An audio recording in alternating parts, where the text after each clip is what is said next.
Let's get back to our guest, Kevin Divney of Beaconcrest Capital Management. You know, Kevin, we've been kind of obsessed today with a lot of TARP stories, and it looks like, less money is going to be used for TARP. We've got Bank of America, getting ready to pay that back. Citigroup is really clamoring to pay it back. Is this a good thing in your view? It's a terrific thing. I mean, one, because you're seeing stories, AIG today, for example, about executives that want to resign because of some of the pay restrictions. The companies need to focus on their own businesses and get back to growing organically. Also, I think government involvement on both sides, people want to sort of separate and move forward.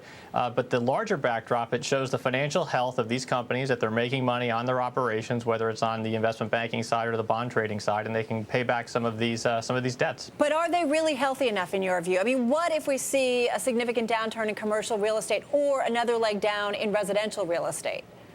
I think that will affect what you were alluding to earlier in the earlier segment. Some of the regional, more focused banks, that's a larger percentage of their balance sheet.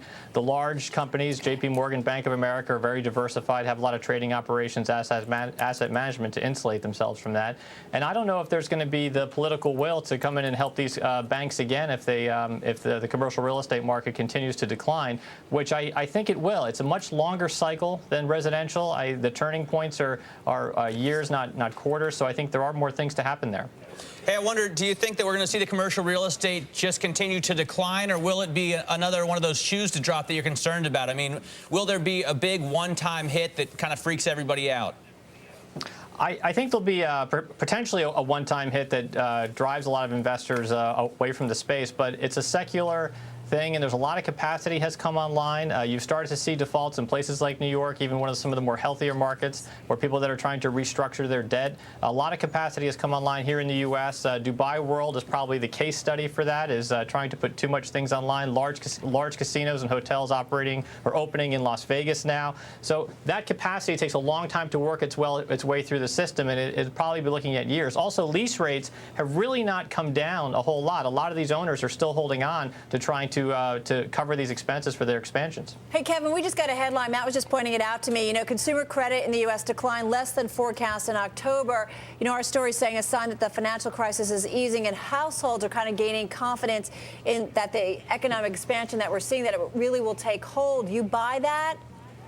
Absolutely. I've recently moved to an overweight in the consumer discretionary sector, which I think is somewhat contrarian. More people are coming onto that bandwagon. Consumer credit peaked towards the end of '07, and now it's maybe stabilizing and coming back. We've also seen discretionary income ticking up for the last 6 or 8 months. Now, part of that's unemployment benefits being extended.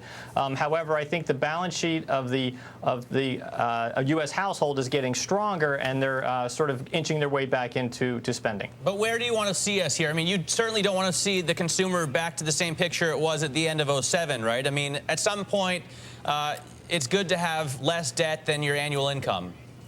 Absolutely. The deleveraging of the U.S. household is one of the most important things that has to happen and continue to happen to keep us from going back into another crisis.